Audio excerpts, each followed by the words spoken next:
ልጄ የአእምሮ በሽታ ታማሚ ነው። እንኳን ወታደር ሊሆን ትምህርት ቤቱ ላይ አይመጣም። ልጇ ለወታደር ስልጠና የተወሰደባት ናት። ዝርዝር መረጃውን ትሰማላችሁ። ኢትዮጵያዊ አትሌት በዳይመንድ ሊግ ውድድር ላይ በሀገሩ ላይ የተወሰደበትን ንብረቱ እንዲመለስለት ጠየቀ። አብራችሁን ከቆያችሁ ዝርዝር መረጃውን ትሰማላችሁ። ትላንት የአማራ ብሔራዊ ንቅናቄ አብን ብሔራዊ ስራ አስፈጻሚ ኮሚቴ በወቅታዊ ክልላዊ ሀገራዊና ቀጠናዊ ጉዳዮች ላይ ዘለግ ያለ መግለጫ አውጥቶ ተመልክተናል። ምናሰማችሁ ነገር ይዘናል። የፕሬዝዳንት ትራምፕ ንግግር ግብጾችን አስቆጥቷል። ምን እንዳሉ እናደርሳችኋለን። እነዚህንና እስራኤል የሊባኖስ ዋና ከተማ ቤይሩት ላይ የአየር ጥቃት ፈጽማለች። አብራችሁን ከቆያችሁ ዝርዝር መረጃውን ትሰማላችሁ። አብራችሁን እንድትቆዩ የአክብሮት ግብዣችን ነው። በየዕለቱ የምንለቃቸው አዳዲስ ትኩስ ዜናዎች እንዲደርሳችሁ ላይክ፣ ሼር፣ ሰብስክራይብ ማድረግ እንዳትረሱ እያልን ወደ ዝርዝር መረጃዎች ወስዳችኋለሁ።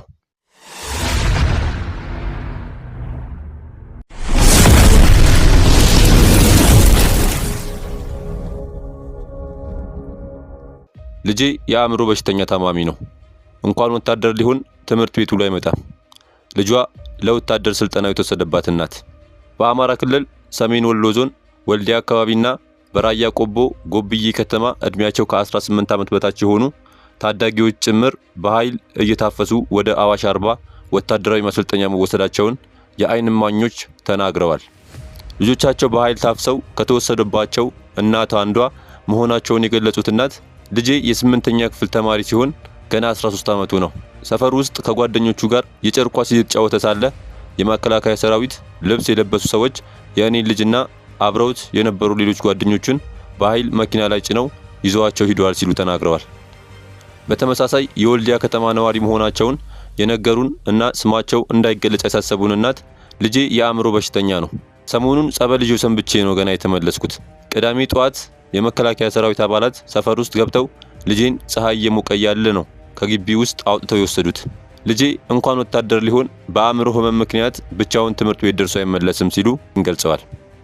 ትናንት ቅዳሜ ሚያዝያ 18 ቀን 2017 ዓ.ም በሰሜን ወሎ ዞን ወልዲያ ከተማና በራያ ቆቦ ጎብዬ አካባቢ በኃይል የታፈሱ ወጣቶች በሐራ በኩል ወደ አዋሽ አርባ በሚወስደው መንገድ በመከላከያ ተሽከርካሪ ተጭነው መወሰዳቸውን የዓይን እማኞች ተናግረዋል። ከአማራ ክልል በተጨማሪ በኦሮሚያ ክልል አዳማ ከተማ ባለፉት ጥቂት ቀናት ከዚህ በፊት ታይቶ በማይታወቅ በተባለ ደረጃ ወጣቶች እየታፈሱ እንደነበር መዘገባችን ይታወሳል። በአዳማ ለመከላከያ ሰራዊት አባልነት በሚል እየተካሄደ ባለው በዚህ አፈሳ መሃል ገንዘብ መክፈል የቻሉ እስከ 70 ሺህ ብር እየከፈሉ እየተለቀቁ መሆኑን ታውቋል። መክፈል ያልቻሉት በአብዛኛው በከተማ ውስጥ በሚገኙ መጋዘኖች ተይዘው ይገኛሉ። ወደ ቀጣይ ዝርዝር መረጃ ወስዳችሁ ኢትዮጵያዊ አትሌት በዳይመንድ ሊግ ውድድር ላይ በሀገሩ ላይ የተወሰደበትን ንብረቱ እንዲመለስለት ጠየቀ።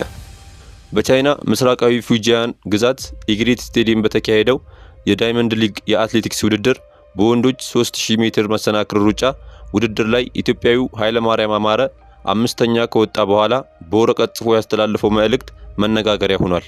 አትሌቱ እኔ ቁጥር 1 ሀብታም ነኝ፣ የምቆጥራቸው ብርና መኪኖች ስላሉኝ አይደለም፣ ፈጣሪ ጤነኛ አድርጎና ሰዎችን ያልበደልኩ ወንጀል ከትውልድ መንደሬ እስከ ዓለም አቀፍ በታሪክ መዝገብ የሌለብኝ ንጹህ ወንድማችሁ ነኝ።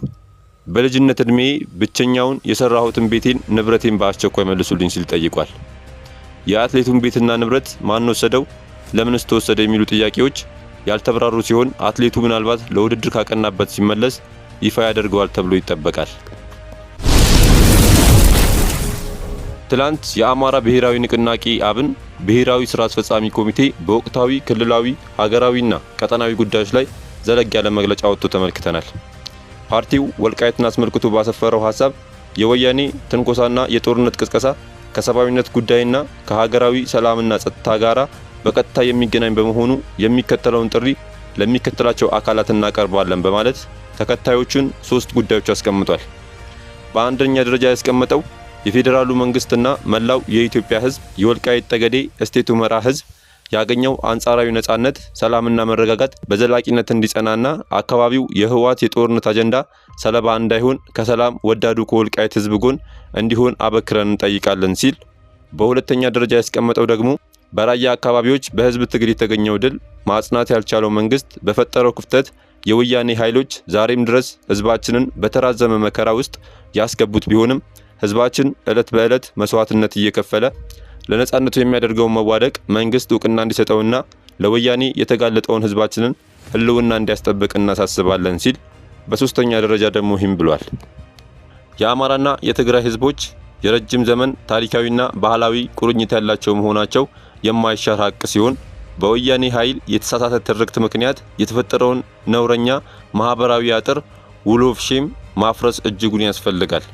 እስካሁን የተፈጠሩ ቅሪናዎች በሰላማዊ መንገድ በሐቀኛ ውይይትና ድርድር እልባት እንዲያገኙ የትግራይ ህዝብ ከወያኔ የ50 ዓመታት የነጣይ ትርክትና የአፈና ቀንበር መንጭቆ ነጻነቱን ለማወጅና አዲስ መስመር ለማስቀመጥ የሚያደርገውን የከበረ የትግል ጅማሮ እውቅና እየሰጠን ይገደናል ከሚሉ ሰላማዊ የትግራይ ኃይሎች ጋራ ተቀራርበን የምንሰራ መሆኑን እንገልጻለን ብሏል።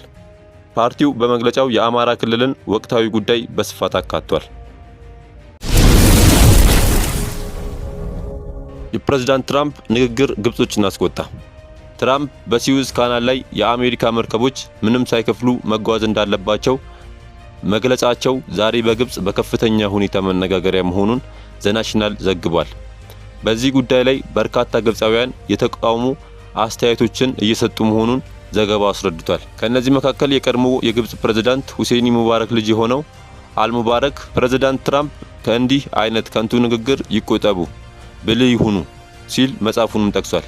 እንዲህ አይነት ትችቶችን የፕሬዝዳንት አብዱል ፈታህ አልሲሲ ደጋፊ የሆኑ አክቲቪስቶችም እያቀረቡ መሆኑን አስረድቷል።